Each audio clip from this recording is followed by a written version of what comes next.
All right. Good day, Family Service Team. Today we want to talk about something very important for us as an agency and very important for you to use when you're working with your clients.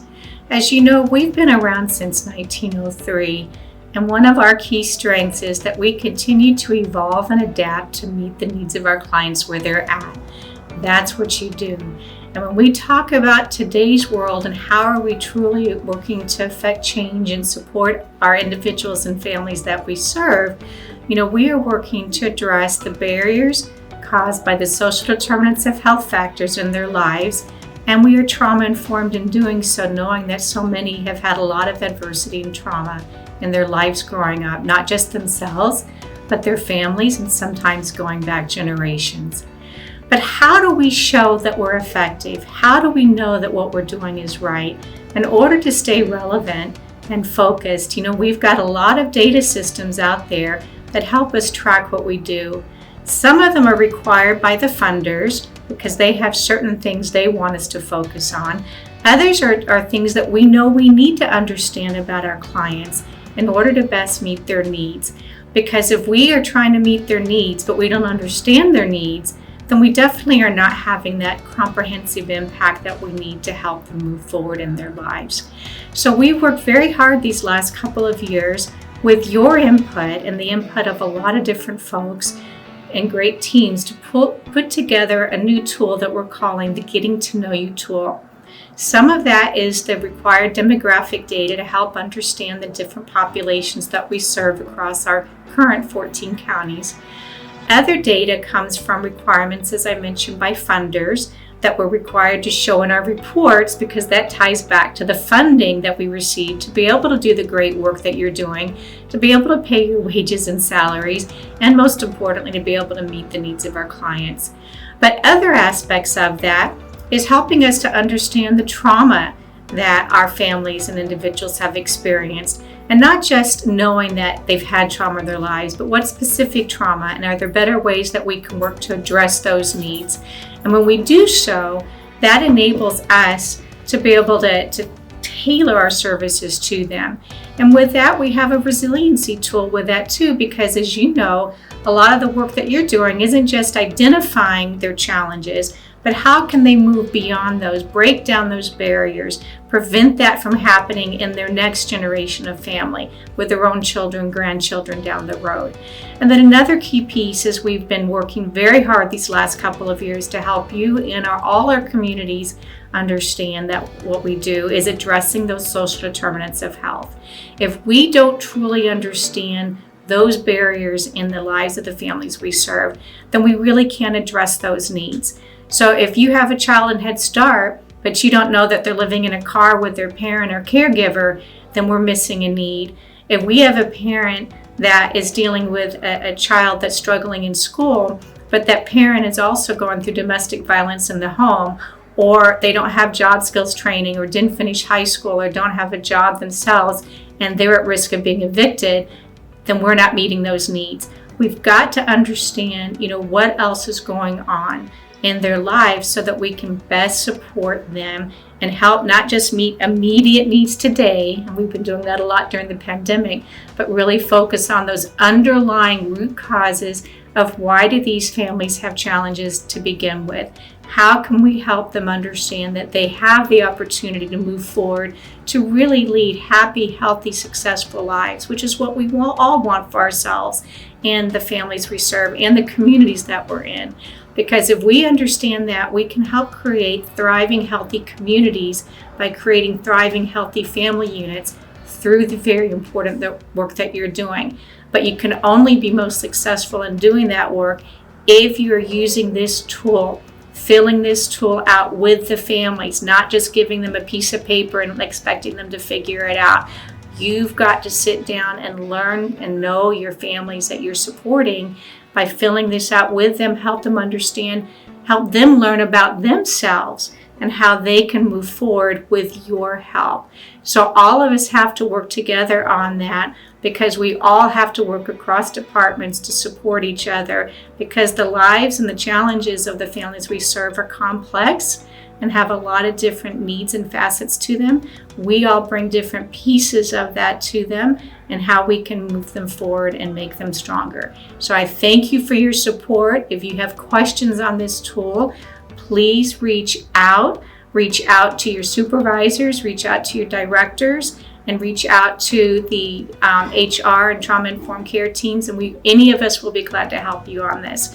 But I thank you all for the great work you do every day, and please know that you do make a difference in the lives of the families we serve. Thank you.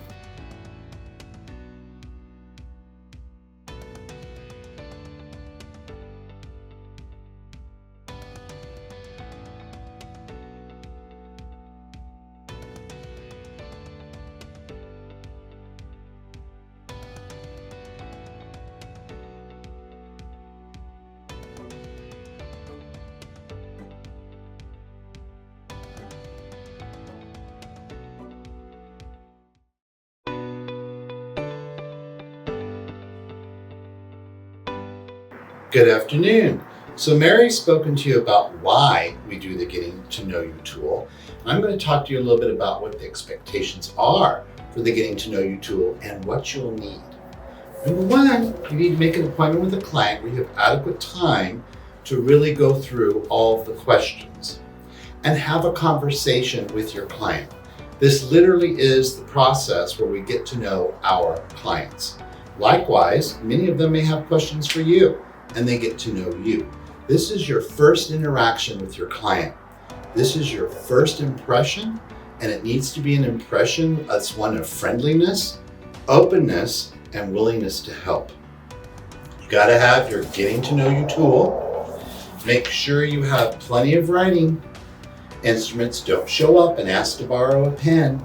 And for those of you who've been in my new employee orientation, take snacks. Snacks help you use chemistry to build a bond with the client. Make sure you have appropriate snacks for both the client and their children if they have children. So make sure you have a variety of snacks. Each department does. So in case you have a child with a peanut allergy, you have the chocolate chip cookie that doesn't have peanuts in it. So make sure you have that and use that. You make this like an open interview, as if you're sitting down having coffee with a friend, but yet you've got some specific questions you want to know. Most clients, best way to go up front is explain to them why you're asking for this information. And it really is, we want to get to know them because we want to make sure we meet all their needs and that we're adapting our services that best meet their needs. So make sure you use this as an open conversation, both ends. If they want to follow up with a question with you, please allow that because that helps build trust and it helps clients understand exactly the step that we're asking this information. The one key thing I want you to keep in mind when we're asking information, explaining to clients why we ask this information, is not only are we asking for the client to understand what their unique needs are, but a lot of these needs, these social supports and social determinants of health aspects that we're asking, these are common needs in our community. And we really use all of our clients' data aggregated together to really get a good picture of different needs in different parts of our city and community. So please make sure it's an open and honest conversation. If they have children, do not exclude their children from the process. They will often be your best ally. I've often found children will answer a question honestly and openly before their parent even answers. And then I just followed up with the parent. Is that what you would like me to record? And a lot of cases it was. Some questions may appear on the surface to be pretty invasive, but in reality, they're really kind of not. And the reason I'm saying that is because for 12 years, I did the child's behavioral checklist, and that's 54 questions about children's behavior, sexual attitudes, potty habits.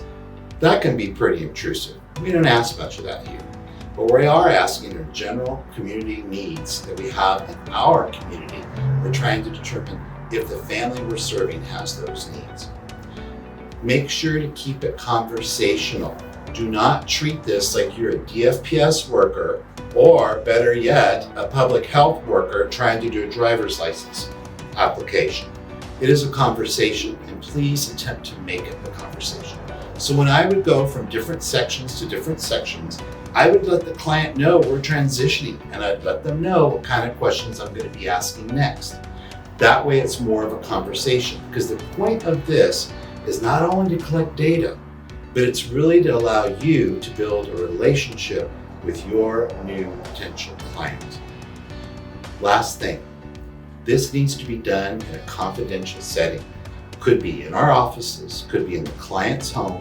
It can be done in a school, but it needs to be in a semi or quasi-private location. For instance, I have done intakes in school cafeterias. We've been in the last table, unoccupied, away from everyone else, and we kept our voices down. You will set that tone. If you're in a semi-quasi-public, like a cafeteria or a school library, you will set the tone by starting the question and speaking in a low voice. That way the client knows to make their responses in a low voice.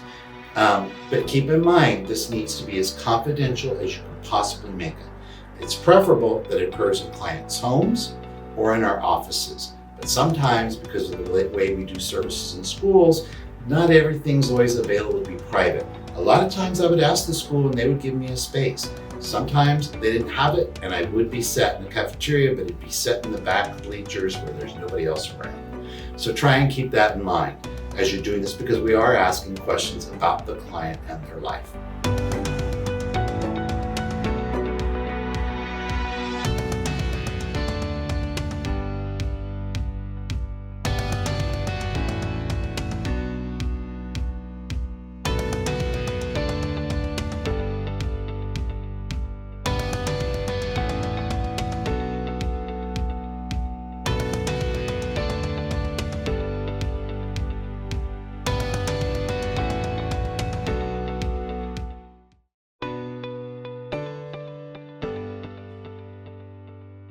Hi, my name is Laura Mata Delgado, and I'm the Family Strengthening Manager here at Family Service. I oversee both our Older Adults program, our Family Strengthening program here at the Neighborhood Place, and our Margaret's Place at the San Pedro, and our Margaret's Place 2 here at the Neighborhood Place.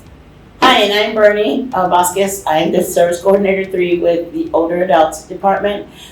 So we are going to be going over the first portion of the Getting to Know You tool, which is the demographics piece of it. And this is really important, especially when you're first talking to a new client, whether you're out in the community, you're at a school, or they're walking into one of our buildings. We do want to make sure that we are gathering the best information possible and most accurate information. And so it's an important one because we're able to get to know the family a little bit better. This is our basic contacting information, as well as making sure that we have a way to get a hold of them, whether it be via, if they prefer email, if they prefer phone. So it's the very first portion of the Getting to Know You form. Both Bernie and myself will be going over the first portion just so that you can kind of get to see how you would ask those questions. Hi, I'm Bernie with Family Service, and I know I received a referral from you, so that you were interested in our services at Family Service for our older adults. So I came out to talk to you to see how we can assist you. But there is some information that I'll have to gather. It's basic information, but is that okay if I get some of your information? Yes. Okay. So could I please get your name, last name, and first name? Laura. That's Laura. Mm-hmm. Okay. Last name? Mata. Mata. Mm-hmm. Delgado. Is that hyphenated? Yes. Okay, thank you. Okay. Can I please get your date of birth? Yes. 1/49. Thank you. What's the best number to contact you? Whether it be a cell phone or a home phone number? Okay. Yeah, I don't have a cell phone, but my home number is 210 Okay.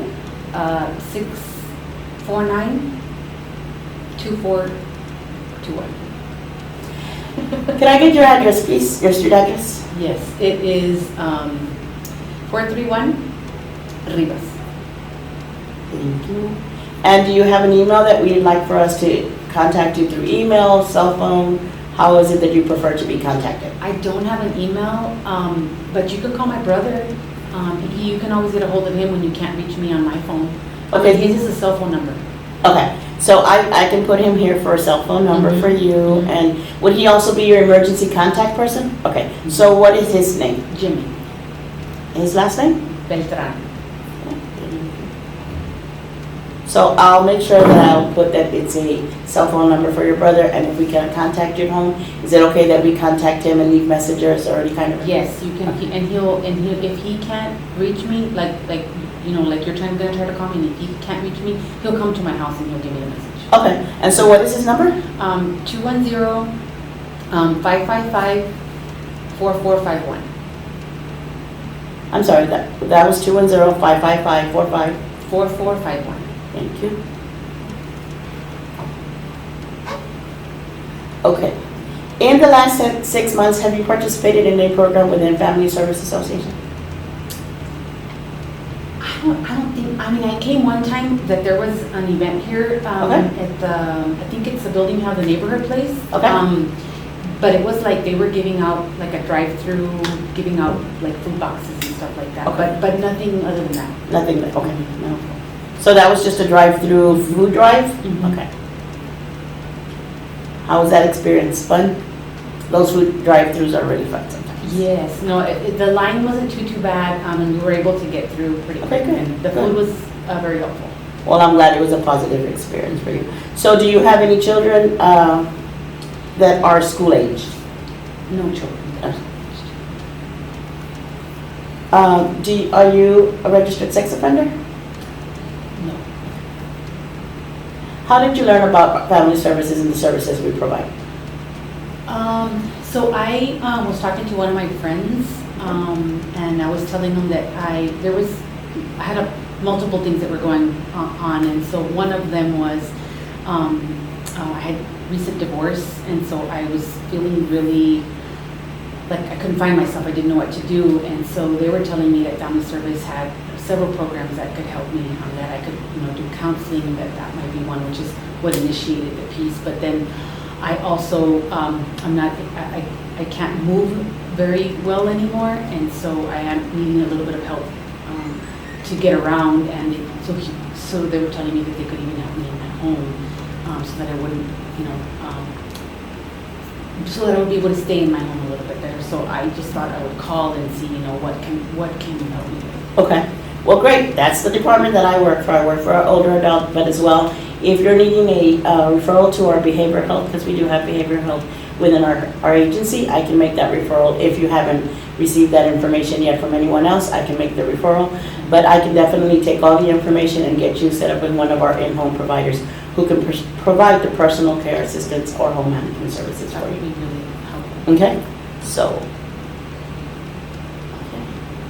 do you have any questions for me so far? No, none right now. Are you interested in me doing the referral for the behavioral health department? Yes, please. So I will just give them basic information, and then they will give you a call and set up an appointment with you so that you can come in and fill out whatever paperwork they may have. Can you tell them I might need it home? Sure, I will let them know. In-home behavior, okay. Sure, I'll let them know, but again, I'm only gonna give them basic information, your name, your date of birth, and your telephone number. If you're okay with that? Okay, thanks. So we kind of went through one example of a way that you can ask these questions when you're first meeting an individual and enrolling them into our program. Of course, it is a longer form that we go through different sections, and so there may be a time where a question that is being asked, the individual doesn't feel comfortable answering, and that is okay. We prefer that all the questions be answered, so that if they are a little reluctant, we do want to ask a little bit more to make sure that we can get those, but we do want the individual to feel comfortable and be able to answer as much as they can, that they do feel comfortable. One of the questions that is on here that you saw or that you heard that was asked was, are you a registered sex offender? And that one sometimes can be a very uncomfortable question on both sides. When you're asking the question, you may be like, oh my goodness, it might be the first time that you're reading it on the form, you just started with the agency, or maybe it was a question that you hadn't seen before. But the reason that we want to ask that is when we want to be able to make accommodations for our clients as best we can. So we do ask that question. And in our internal policies and procedures, we do have a process to make sure that we can follow up on that as an individual filling it out at the very end. If they do happen to say yes, there is a process to be able to look them up and make sure that we can verify what that is. Again, just to make sure that we can provide the best services to our families as a whole. Another part that I wanted to talk to you about was when I asked her if she was if she had ever been through another program through family service. Well, I want to make sure I ask that question, ask them if they filled out any, familiar paperwork that I have in front of me, because they might have already filled out that paperwork, and so they will already be on our data system. So we would just want to ask them. They may just say, "Well, I've already filled that out," and then maybe we can just look it up on the data system. As well as there's a location part that's going to fall on wherever they're going to be receiving the services. Is it going to be at our San Pedro office? Is it going to be at our neighborhood place? Or is it going to be at our northeast office? So wherever they're receiving the services is the service location that you should be putting on the form. And I think that's pretty much it. Hopefully this has helped you, guide you a little bit more and given you a little bit of an example of how that would work. Again, gathering the information is extremely important. At first, when you're first talking to a client, they may or may not feel comfortable going through all of these pieces. In all honesty, sometimes they will answer the questions and won't always be honest. But by the second or third time that you see, you may find that they may change something that they didn't tell you at the very beginning. That is by you building a relationship and trust with the client. You'll get more of that information. But the initial pieces are important. One, because we want to be able to contact our families, be able to get a hold of them. And then for our funders, our agency is a nonprofit. We have multiple different funding streams coming in, and it helps us to gather the demographic information, not specifically by, Laura or Bernie in particular by name, but demographics. We've served 60% of our families are Hispanic. 75% of our clients are female. 75% of them are under the age of 3. Like, all of this information helps us gather that information, which then helps us to write and be able to get additional funding for our agency and be able to help our families. So thank you very much.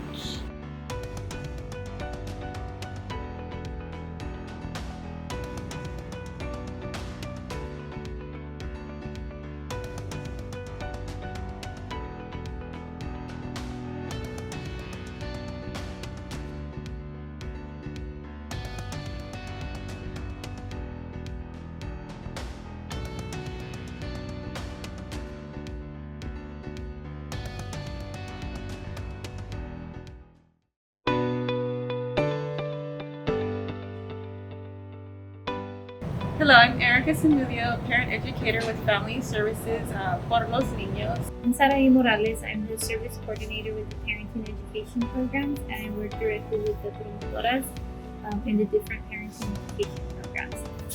We're here to talk about the resource and referral section of the Getting to Know You tool, and we consider this portion very important for the families that we work with in order to do 2 things.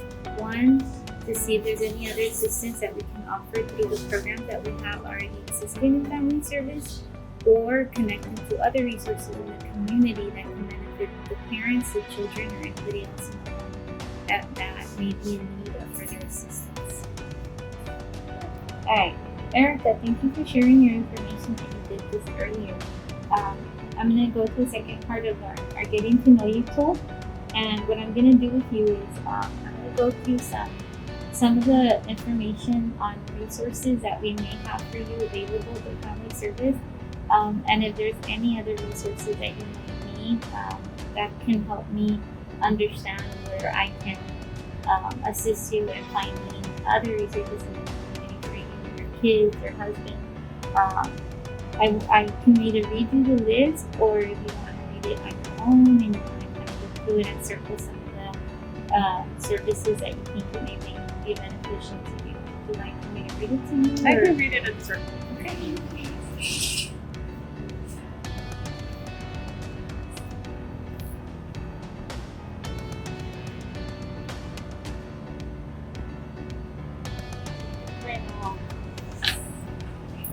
Okay.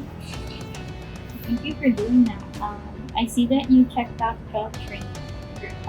Would this be for yourself or for somebody else? Okay. We do have some job training programs that Family Service offers through the Financial Empowerment Center. What I can do, if you're okay with that, is I can bring the consent to release the information at our next session. And if you're okay, I can share your contact information with them so that they can contact you and explain a little bit more about your program. Would you be okay with that? Okay. Okay, perfect. I just wanted to point something out. I noticed that you put down that your 2-year-old, you have a 2-year-old, and you were interested in the job training program, but I noticed she's not in any child care center or enrolled in an early childhood program. I want to let you know that part of the resources section, we have an early childhood program, so the early Head Start. Have you considered putting her in any early child care center yet? Is that something that you think that you would like to do? That is something that I would be interested in. I've never heard of such a program to help with that. Okay, and just know that if you qualify, the services are free for you and your child. So what I'm going to do is I'm going to bring you their flyer and their contact information. At our next session, I'll prepare all of those resources for you, and I'll provide them to you so that you can have that ready and available if you need to use that for you. Okay, then I think that we can start there, and if any of the other resources that you saw on the list ever become a need to you or your family, just let me know and then we can work on that.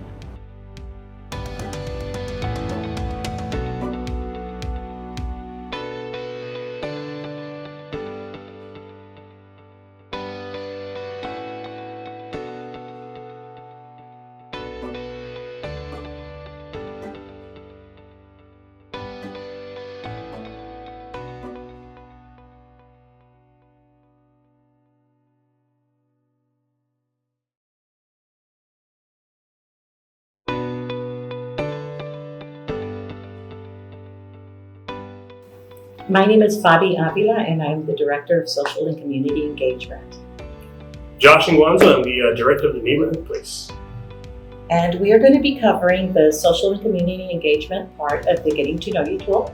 The questions on this section of the Getting to Know You tool are very important because they have some of the demographics that are needed specifically for some of our contracts, including United Way. So that is very important for us to capture so that we have that for those reports. They are also very important because they engage our clients with relationship building. Absolutely. Yeah, and then with that too, I mean, you will get a lot of different folks in here. It's good to know what their background is like, and so you can kind of understand them. As you build those relationships, you will have folks that might be of different race. You might have people with different sexual orientation. But knowing these things is going to help know how you can work with them, as well as speaking their language. Sometimes we do need to speak in Spanish, if possible, or find someone that does, so that we can actually communicate with them. So these questions are on here again to help you all out and to make it easier when building those relationships with your families. This part of the Getting to Know You tool also has some very specific questions regarding special services, or if they're even refugees, because we do want to refer those individuals that do fall into this category into those, provide them with those resources. We have special programming just for that. So we do want to make sure that we are capturing that as soon as an individual is coming to family service, right? So make sure that we're linking them to the appropriate services. So that is also on this section. So if they ask, why are we getting asked this question? Is because we want to put them in the right, given the option to be in the correct, getting the correct service that we need for their family. And sometimes there is going to be more support for some of these folks that might be like migrant farm workers. You'd be surprised at how many opportunities they have because of their jobs and what they do. So it's important to kind of ask these questions, because the more we know, the more resources we can get for them. All right, so we can go ahead and start continuing the intake process, enrollment process. Josh, who would you like to be? I will go ahead and I'll do the intake. Okay. Right. Yeah. So I'll go ahead and do the intake, and we're just going to kind of go through it and see. She has to get a feel of what we're doing here, but we want to make sure we're not just handing the paper to them. but we're really kind of just going through this together and making sure that they understand. And if they have questions during that time, we can help answer some of them as well as they're doing the form. So here we go. Hi, how you doing, Bobby? I'm doing well, thank you. Good, thank you for coming in. So we're just gonna have some questions here. Again, these questions are here to help us out to understand where you come from and see how we can just definitely work with how much more support we can help you guys in the future. And it helps us understand a little bit more. We really want to know how more we can help, but without that, it's hard to do this. So if you don't mind, if we can go ahead and just a few questions, if you don't mind, and then kind of just go through this will be really quick. But again, I just want to make sure that you're okay with it and we can kind of build off of this as well. Oh, okay. Okay, so marital status. Are you single, married, divorced, separated, widowed, other? I'm married. Okay, awesome. Really cool. And then sexual orientation, if you don't mind me asking, straight, lesbian, gay, bisexual, don't know. Again, it's okay if you don't want to answer it, it's all right as well. It's up to you, but again, I want to just help out. Yeah, I'm lesbian. So let's check that one. Okay, and then your race here, like Hispanic, Black African American, other white Caucasian American Indian. Again, this is more because there's a lot of opportunities for a lot of different support that we can have as well for this. I identify as Hispanic. Okay, perfect. Now you said you're Hispanic Latino. There's a lot of different ones, right? I'm myself, I'm Mexican. Are you Cuban, Puerto Rican, other, Dominican? There's so many. I am Puerto Rican. Oh, okay, awesome. Really cool.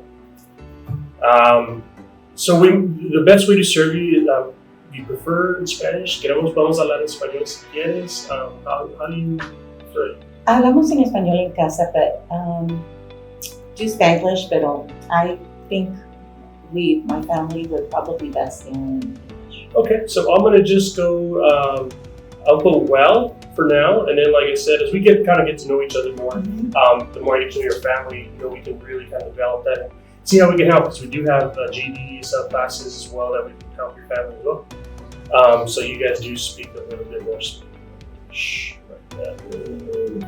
Then how would you describe your household unit? Is it just you? Is it your partner? There are two parents in the house, any caregivers, any children? Two parent household. Okay, two parent household. Perfect. And 6 children. All right. How old is it?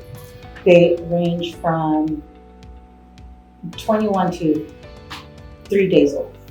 21. Oh wow, they're really cool. So yeah, I have a child of my own, and she's awesome. But kids are just great, and it can be a handful. They are a handful. But awesome, really cool. Are you deaf or hard of hearing or anything like that by any chance? No. No. Okay.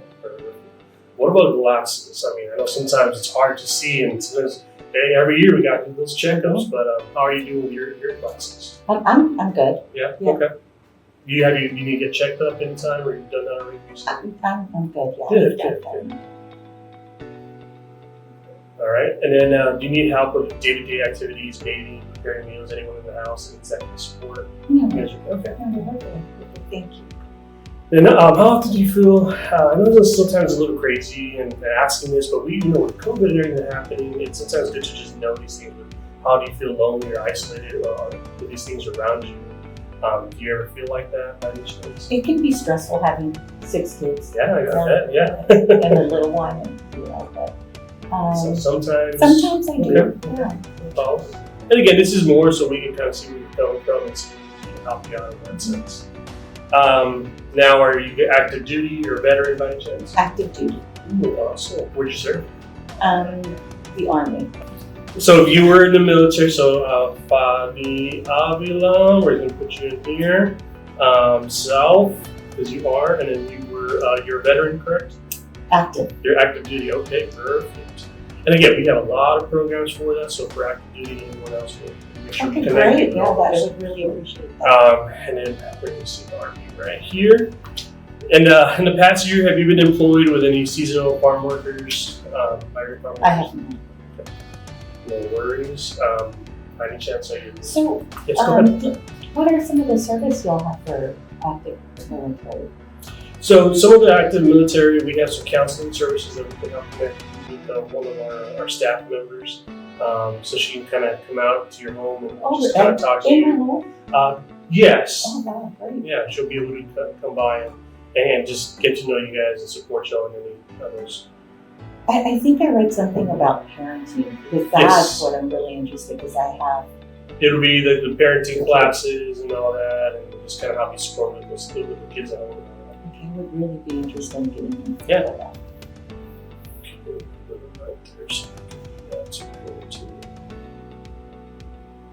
No problem at all. And then are you a refugee by any chance? I know. Okay. Again, just want to know so we can understand where we're coming from and why we asked that question. Great. Would you like resources designated for any, like you said, military veterans? You do want some of the parenting, right? Okay, so we are going to send you, and I'm going to connect you with our staff that does that. Okay. Well, then, like I said, we got this part done, and again, what we do is take this information back. We want to make sure we have all the right resources for you, and we'll definitely connect you with our parent, our staff member who does parenting classes and all that, and can help support you in that sense. Thank you, Josh. Yes, Appreciate thank you. it.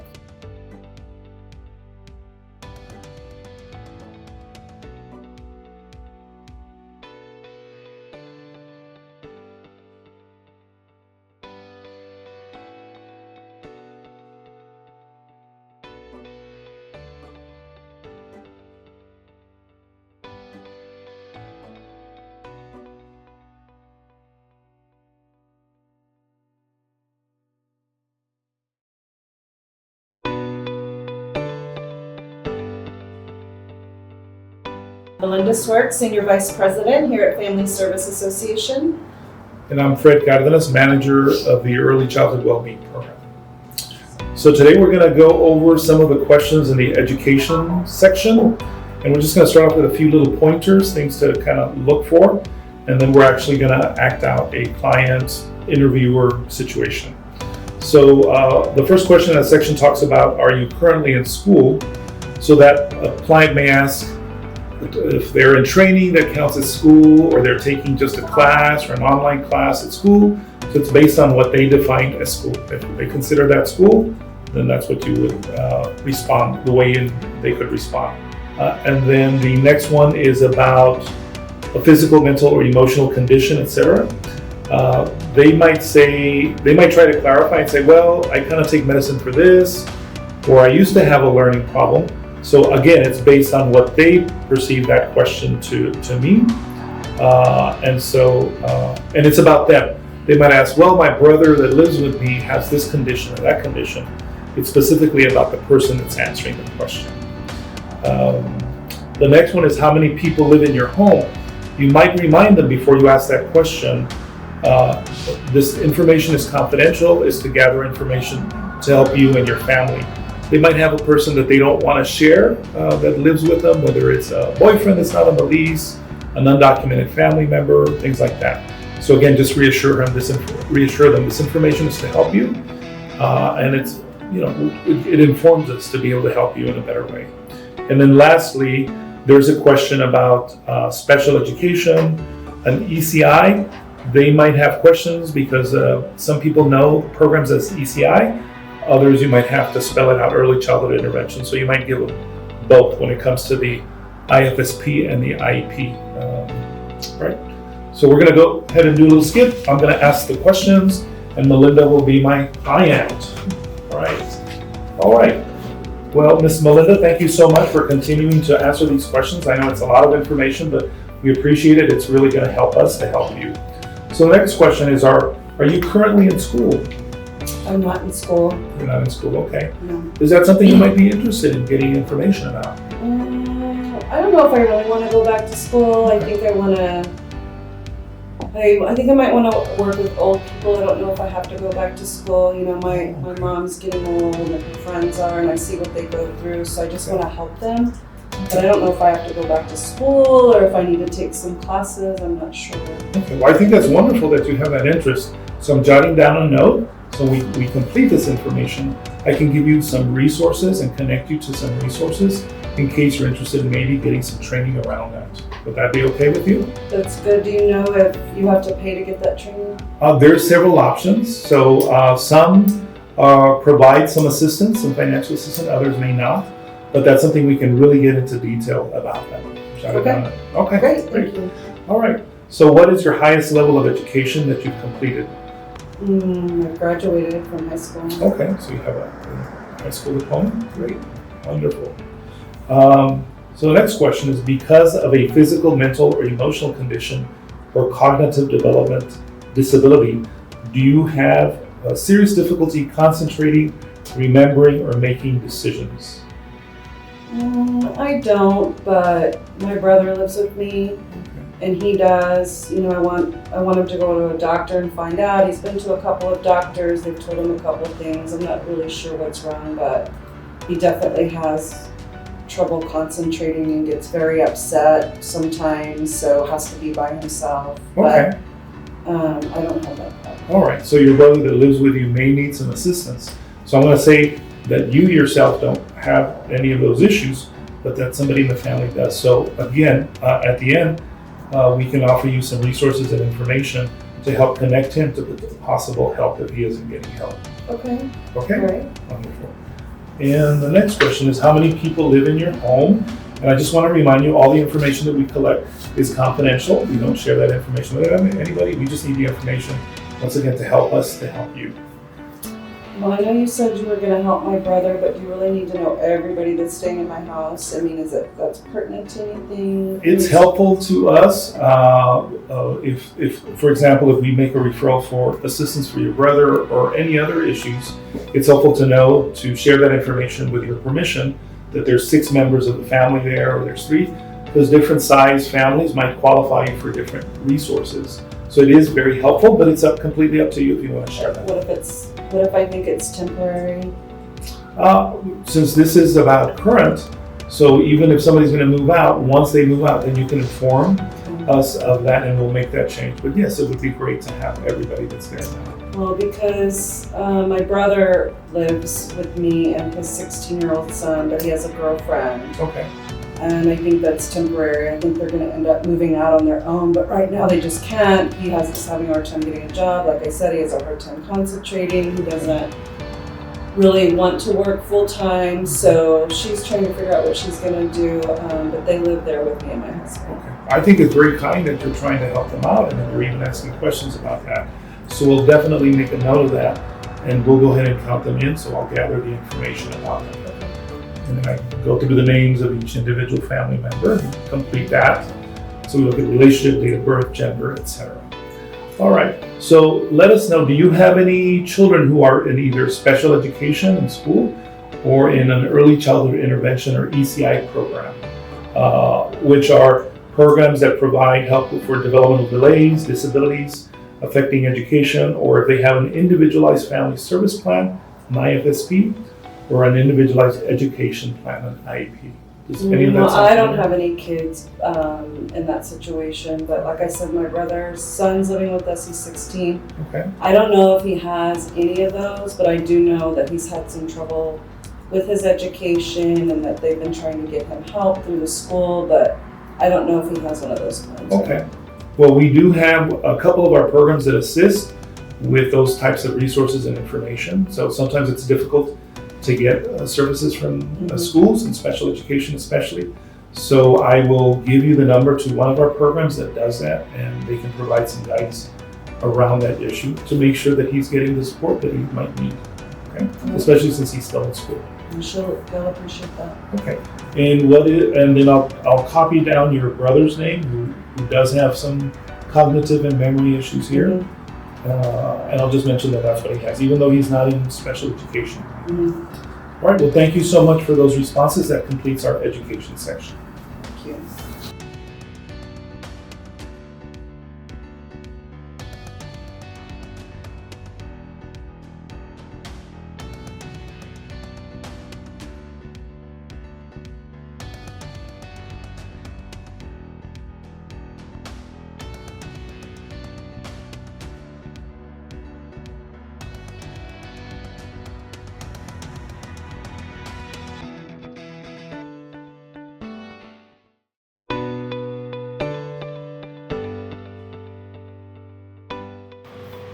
I'm Veronica Salgado. I oversee our behavioral health department and our youth education team. Hi, I'm Adam Rooney. I'm a clinician too in the behavioral health department. So why do you feel that we need this health and healthcare information on our families when we're working with them? Well, it's very important that we get a holistic view of the physical and mental health of our clients, which includes whether or not they have access to appropriate health care through health insurance, whether or not they need resources because they're struggling with addiction, or they may have issues smoking tobacco. We feel it's important for our direct service staff to have this information so that when they are going into a client's home or they're coming to any of our offices, if they are to have some type of medical issue, that we already have kind of the pre-knowledge of what we should be concerned with, what we should be working with. If they don't have health care, then we want to be able to give them those resources on how to maintain it or how to get it. And then just kind of knowing what kind of, sets off their stress or their anxiousness kind of also helps us in how we approach our families, how to make sure we're trauma informed when they're coming into our building or when we're going out to their houses. So now I'm going to introduce to you a little bit about how we go about the Getting to Know You tool. It's in the behavioral health department. And one aspect, or one section of that is the health and healthcare section. So we're just going to give one example of what that may look like right now. I'm going to play the client. Veronica is going to act as the clinician who's going to intervene to acquire this information.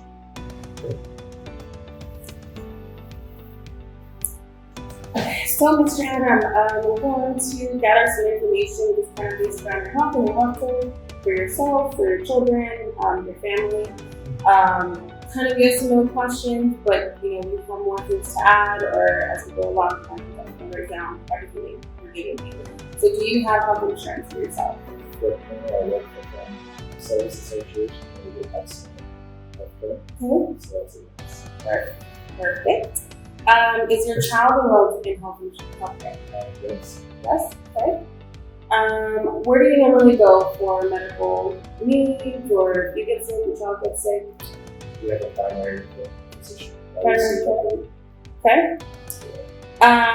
What about allergies? Do you have allergies? Do your children have allergies? Not that I'm aware of. No, not that. Okay, perfect. Have you or your children had the flu shot this season? No. No? Is there a particular reason why? Questions about it, I guess. Okay, so maybe we can get you some information on kind of the flu shot and how it's helpful for you and your family, and then give you some places where you can get that. Can you tell me at what age you were when you first had your child? 22. 22, okay, perfect. Now let's go into some medical things. Do you use tobacco or vaping products? Absolutely not. No? Great. What about your family history? Any alcoholism or substance abuse that we should know about? Yes? Yeah. Okay, and typically who is that? Is it your side, your wife's side, your father's side? My father's side. Your father's side. Okay, perfect. How often does stress in your life make you feel tense or anxious or nervous? Occasionally, a little bit. Okay, a little bit is one of the answers. Great. And how do you normally kind of take care of that? Do you have some coping skills that you go through? I talk to counselors in the behavioral health department. Okay. And the Service Association. Okay, so you have an outlet. That's good. Yeah. What about other health issues? How do you normally take care of those? Like, are you feeling sick or? I try to be active. Okay. Physically active. At least 3 or 4 times a week. Walking, hiking. Also, I try to meditate or do some grounding, at least 30 minutes per day to kind of relax my mind and help me kind of reboot. Cool. And is that you? Your whole family gets involved with those activities? It's more of an individual thing. Okay. Well, what about your family? Do they have anything special They do they'd their like own to do? They do their own thing. Okay, perfect. Last question in this area. Are there any health concerns that we should know about? You know, if we're going to a home visit or you come into our office, we just want to make sure that we're prepared on our end. I think so. No health concerns? Okay. Perfect, Mr. Adam. Thank you. Thank you.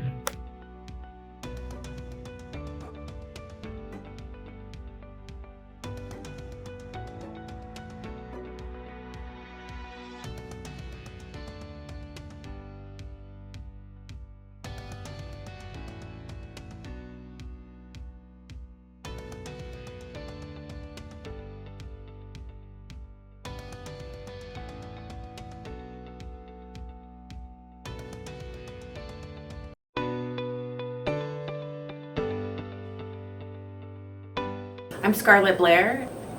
I'm Ellen Granado, and I am a financial counselor with Financial Empowerment Center. We have several different locations that we do financial counseling out of and navigation.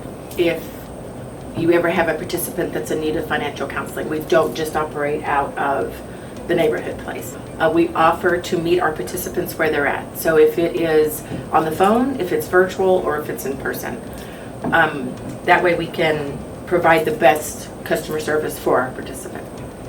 We have an excellent new Getting to Know You tool that the agency is rolling out. These questions are super important for our participants, for us to know how we can help them and what they may need. And a lot of times the participant doesn't know what they need. They just know that they are looking for help. So we have different sections of the Getting to Know You tool. Today we're going to be going over the Family Economic Strength section, and each group may address this differently. But the most important part of this is to actually find out where this participant is, on how much they make, how much their household makes, if they have benefits, or if they're not getting benefits they may actually qualify for, because they don't know they can even qualify for them.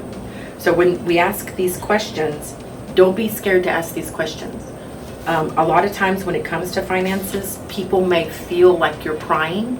So do it at their level. But as long as you explain to them why that you need this information, it's going to be accepted much on a more positive note. And always assume positive intent. If they feel like they don't want to answer a question, go to the next one.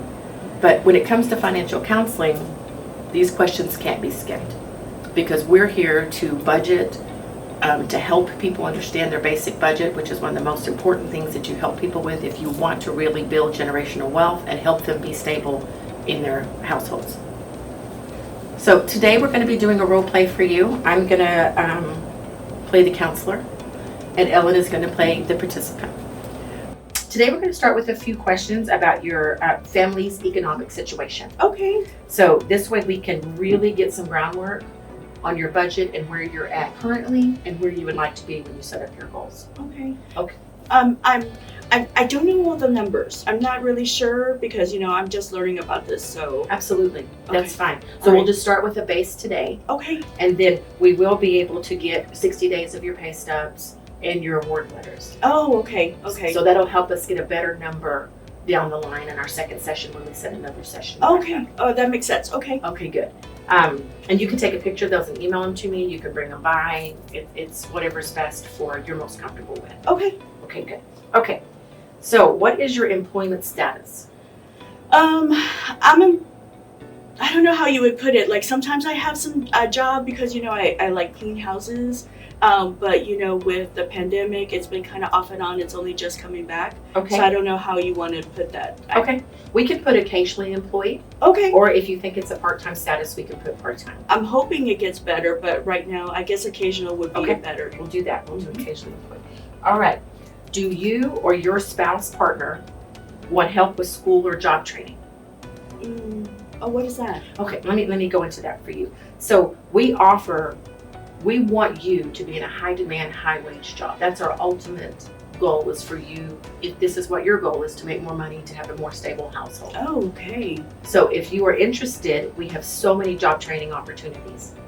So we can help you find a job training opportunity that interests you, and we can help support you with wraparound services here at Family Service while you're in school. Oh, I've always wanted to look into what else was out there. Mhm. So yeah, if you can give me information on that, I would appreciate that so much. Great, absolutely. And if you have a partner or a spouse or an over 18 child in the home, we can also help them. Oh, okay. I'll mention it to them. I'll definitely bring that up. I've got my 17-year-old that's about to graduate. He's Oh, going to turn great. 18 soon, and so Perfect. maybe that's an option. Absolutely. Great. So what is your current living situation? What this means is, do you have a steady place to live? Are you worried about where you're staying? A little bit. We kind of caught up, like everybody when everything happened with the pandemic, then it was a little hard. But now that things are opening up, we're just making it. I mean, we're kind of like this every month, but Okay. but Great. When we do your budget, we'll see Okay. if we can help you or if there's anything we can help you with. Great, on the thank support you. services. Yeah. Okay. Please tell us more specifically about your living situation. Are you currently renting? Are you in public housing? Are you staying with friends? Do you own your home? We're renting. Okay, yeah, very good. Do you have internet access in your home? Most of the time. So sometimes? Yeah, most of the time. So before the pandemic, did you have more steady internet? Yes, and then we had to for a while because the kids were going to school virtually. So now it's like summer school is ending, so it hasn't been as much of a priority like when we're trying to pay things. Okay. So, but we try. We'll make sure we capture that on your budget also. Okay. To see, how much you're paying and if there can be a savings. Oh, that in would that be area. good. Okay, Thank you. How do you and your family get to where you need to go? This means, do you own your car? Do you take the bus, public transportation, Uber, borrow a car? Well, my husband, then he mainly uses the car. It's not like reliable, so he takes it. And so if I need to go anywhere, then I use the bus. So we kind of use both. Okay. Yeah. If you do take the bus, how many transfers does it take for you to get to us? Usually about 2. Okay. So 2 transfers. Alrighty. And do you have like a yearly bus pass, or how do you? I buy when I know it's going to be busy, like during school time. Then I'll buy the monthly pass. Okay. During the summer is more like, maybe just a week if I know I have to do a lot of things in that week. Okay. Very good. I just wanted to see how at least you're managing that. That's Yes. great. Okay. In the past year, has a lack of reliable transportation kept you from medical appointments, meetings, work, or getting things you needed for daily living? Yeah, it really has. Okay. Yeah. We're definitely going to make a point of that whenever we're doing your budget. In the past year, were you worried you would run out of food? No, sometimes or often. It's okay. Yeah, like I said, during the last, with the pandemic and everything, I'm embarrassed. It's affected everyone. So, we do have resources. We have food bank resources. We have lots of resources. You may have already used some of them. Yeah, but I never really knew where to go. So if you could help me with that, like maybe if I'm missing something, then I would appreciate it. Absolutely. We can absolutely help with that. In the past year, did the electric, gas, oil, or water company threaten to shut off your services in your home? I did get a lot of the delinquent notices, but luckily they weren't shutting anybody off. We still have like a pretty good balance. We try to keep up with them. So we've been making payments so that way they at least know that we're trying. So our balance is we still have balances. Okay, we'll address that too. Okay. We'll get into the budget. Knowing your household income, this is how many people are in your home versus how much you actually bring in to the home. Okay. So if you have one person in your home, what number's closest? So how many folks do you have in the home? We're a total of 4. Okay. So in the 4 people, by looking at your budget, we're going to be able to see, or your paycheck stubs, what's the closest. But if you just had to give me a preliminary number, what would be the closest to how much you make? Let me see. Probably that first one. Okay, 26.2. Okay. All right, we will absolutely look at your stubs and everything and see. Okay. Because I've never really Right. looked at the numbers total Right. all together. So Very good. Do you currently participate in any of the following? And there's a list. Okay. Affordable health care, no. child care assistance, CCA, No. CHIP, children's health insurance. No, mine's is too old already. Okay. Yeah, you said 17. Earned income credit. That's the taxes, right? Mhm. Oh yes, we did get very some. good, Yes, very we did get some. Head Start services, that was a long time ago. Oh, yeah. Medicaid or Medicare? No. Okay. Parenting education? No. So parenting education is a program that we offer here. Oh. And we might, they have so many different options available within that program. Okay. So we may be able to talk about that and see if any of it's interesting. Sure, that'd be great. Thank you. SNAP. Do you get SNAP? Yes. Okay, very good. TANF? No.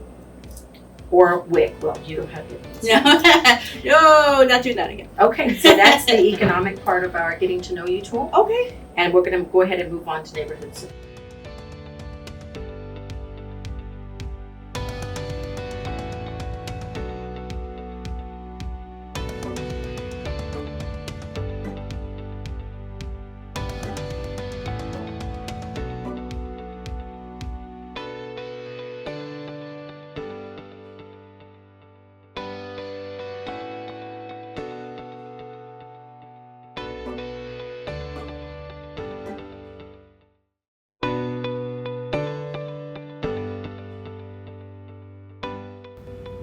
Hi, I'm Jill Salcello, a parent advocate with Head Start and Early Head Start.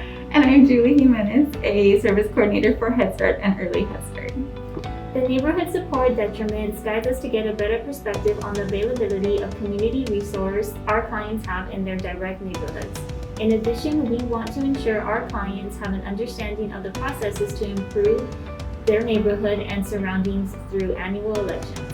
When completing the section, be mindful that each of our neighborhoods are unique and our clients may have experienced a multitude of barriers to get where they are today. Using a trauma-informed lens, ensure you are sensitive to their feelings when discussing neighborhoods, past experiences, and cultural background. So Joel, do you live in a federally recognized tribal reservation in Texas? No. And do you live in a colonia, which is an unincorporated settlement near the U.S. and Mexican border? No. In the past year, have you seen or experienced violence where you live? In what form? Like directly to like us in the family or neighbor? If you've seen or experienced any direct or indirect violence in your neighborhood. I want to say indirect. It's not personally for our family, but it is around in like other neighborhoods that we get close. And I think it's scary because as a child, I saw some of that too, so I can put you in the chat and hope you and your family are okay with that. Would you say you experience that violence sometimes, frequently, rarely? Sometimes. Okay. Are there any other resources in the community that you are accessing? Any public locations, any public places you took your family to? We're using the food bank, so we go through their distribution centers as well as the library. They have those events for the kiddos, either virtually, so they participate on my phone when it's the virtual events, and then we try to go there so that they can check out what books are open. Okay, great. Are you currently registered to vote? Yes. Yes. And then, would you like more information on how to register? No, because you're already there. Okay, do you have any questions about anything you just asked? This information, it will only be used for Head Start, correct? It won't be out to like any of the other resources? Yes, so this is only an agency-used form. So if you do get referred to any of the other departments within the agency, they will reference the form, but your information is not shared to anyone outside the agency. Oh, okay. It's new. Yes.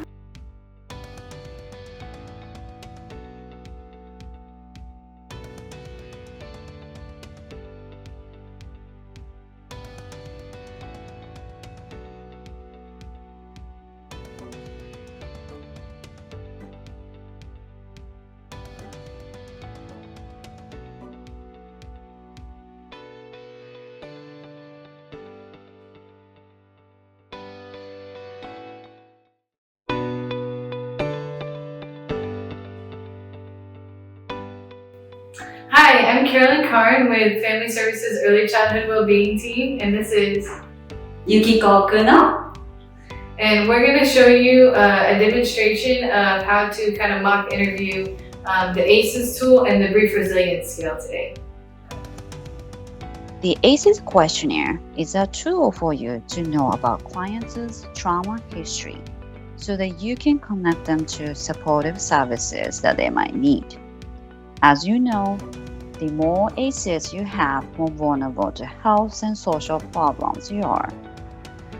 All families and clients should be educated about the impact of ACEs to their health, but also to their children's health and even their grandchildren's health. Please offer mental health services to clients who answered yes to any of the questions, but especially to those who scored 4 or more because they're considered high risk to health problems. The Brief Resilience Scale helps you understand your client's perceived ability to recover from stress. If the score is lower than 3, that means that the person tends to struggle recovering from stressful situations. We should encourage clients and families with low resiliency to try supportive services like counseling and support groups, depending on their needs. If the person scored high on the ACEs questionnaire, such services are highly recommended to the individuals. In the next 3 slides, I'm going to share tips to complete the questionnaire with your client and family. When you complete the questionnaire with your client and family, create a safe and private space and make sure that you have enough time to complete it. Don't pick a time that you may be rushed to complete it. Don't complete in public or in front of others due to need for privacy.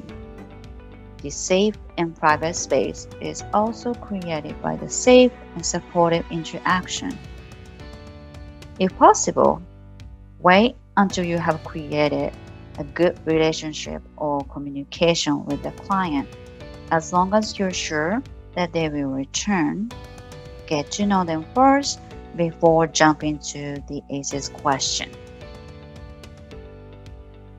Also, we don't want our clients or families to be overwhelmed or triggered by the questions.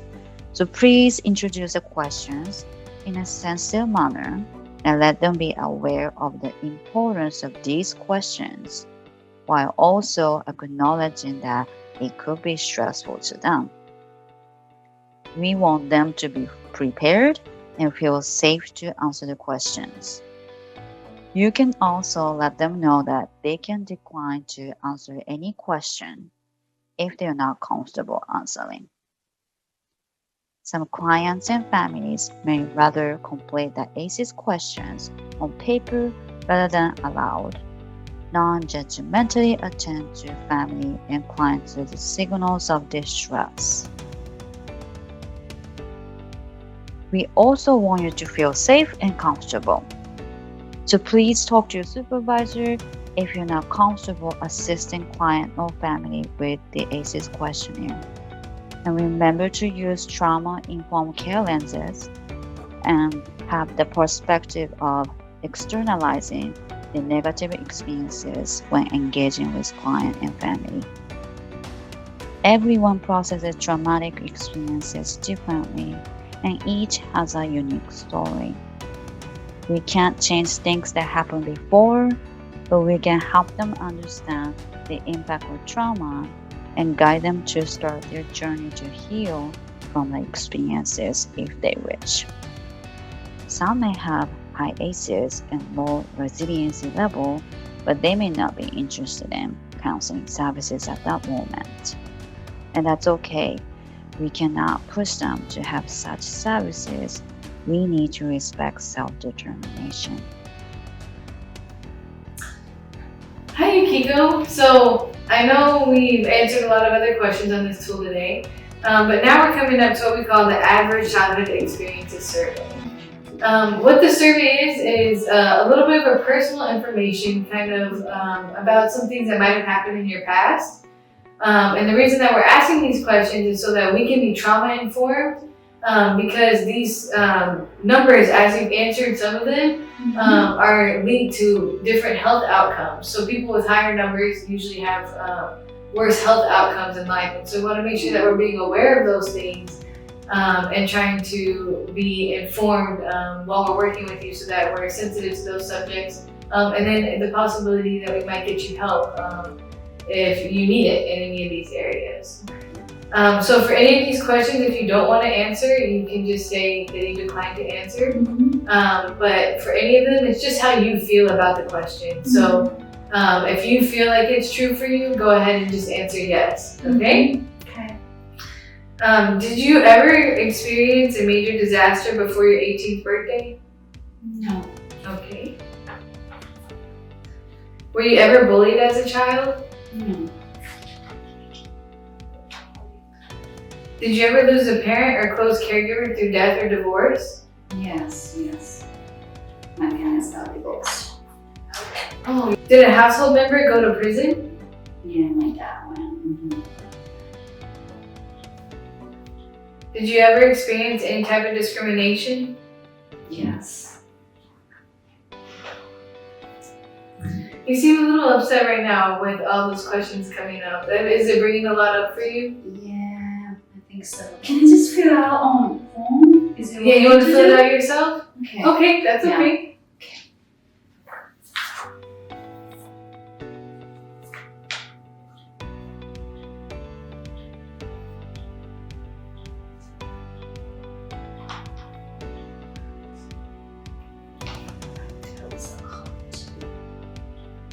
Oh, he was? It must have been hard to grow up with. Yeah, that was true. That's crazy. I don't really think about my childhood. You don't think about your childhood much at all? It makes me upset. Yes. Yeah. Okay, so let me add that up real fast.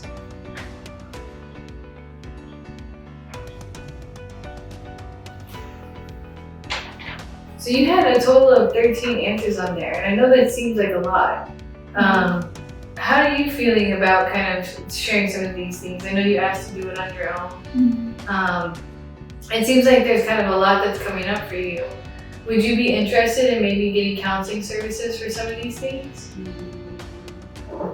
Not at this moment because I came for different services and I'm busy. I don't feel ready. Yeah, that's okay to not be ready right now, but we can always talk about it and reach again later. But it's good for us to know that you have all these on here so that we can be sensitive to those areas as we work with you and help kind of support you in those areas so that you don't have to deal with that pain as much anymore. So along with that, the ACEs, they tell a lot of that bad history.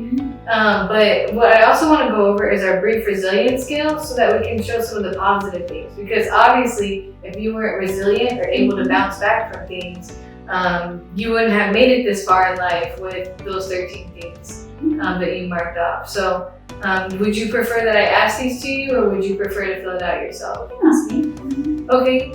So I tend to bounce back quickly after hard times. Do you strongly disagree, neutral, agree, or strongly agree? Neutral, I'll say. Okay. I have a hard time making it through stressful events. Strongly agree, disagree, neutral, agree, or strongly agree? Neutral. It does not take me long to recover from a stressful event. Yeah, I do struggle. You struggle with that one? So disagree or strongly disagree? Disagree. It's hard for me to snap back when something bad happens. Yeah, I usually come through difficult times with little trouble.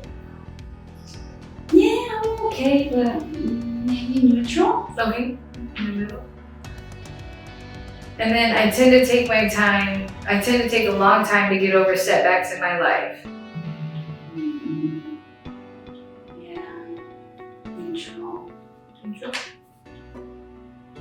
Okay, let me add those up.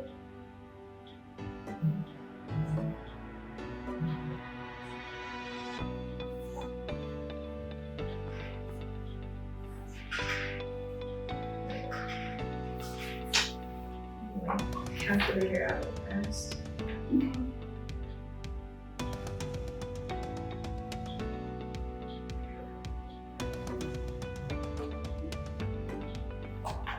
Okay.